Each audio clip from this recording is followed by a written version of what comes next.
Mas ikaw ang kanami nung hindi mo ko pagpaginagyan ang ano kay estudyante lang ko nung guys kuya ko tarong hindi ko mautasa na. Huya-huya man to sa course ta. Log ako Kaya na nung lang ito, doktor, ito ang bus number. Kung gusto mo, social media para malaman. Size niya, collision ko, size niya.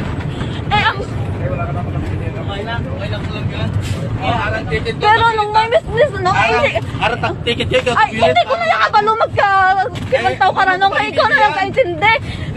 Kaya hindi mo magpapagsugi-suga nung kaya hindi mo man ako pagpagsugi-suga nung hindi mo ko pagpagsugi-suga nung kaya sakto yung ako nung Ay, ang layo prang ng istorya na. Wala kakahatag sa akong 500. ganyan to sa ginhatag ko nung may nakakita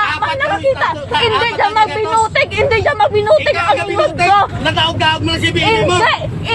tanang ko ta ang ingod ko hindi ko ni kilala tanang ang nakita Hindi ka mabinutig ko, nakita mo, wala. 500 ah. 500 special lang. 500 gani, Dapat siya oh. nagsaka sa nila mo.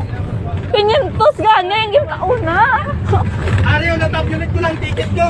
Naka 500 ah. 500 sa gitao Sa silto. eh, hindi na magbinutik ang upod ko. Hindi ko nakilala kung sino man niya.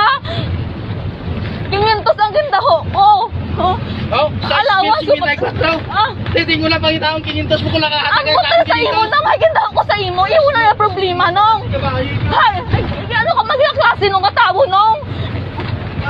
Bibigyan mo lang. Hindi ko magibino. Ay, allowance ko pa to. Allowance ko pa to. Mga na yung wala. Okay mo. Hindi mag-ataw. Ah, May alat ako sa... Siyempre, ay, hindi mo man kuno pumaagano yung allowance ko pa to. Pagpaglayan pa to sa gindikanan ko. Nagkaroon ako naman, ikaw naman hindi ka biyahe. Hindi nung sa iya tala tunong ako. Di ba tulad na? Sige na, ito tulad. Sige na, sige na. Hindi nung Sige na, sige na. ay maana dyan na siya yakap ng budo sa mga estudyante. Kita mo sobrang ginamo. Hindi ba? Hindi ka talipang na. Hindi anong Ay, sus. Sige na, yan. 1.5 nung.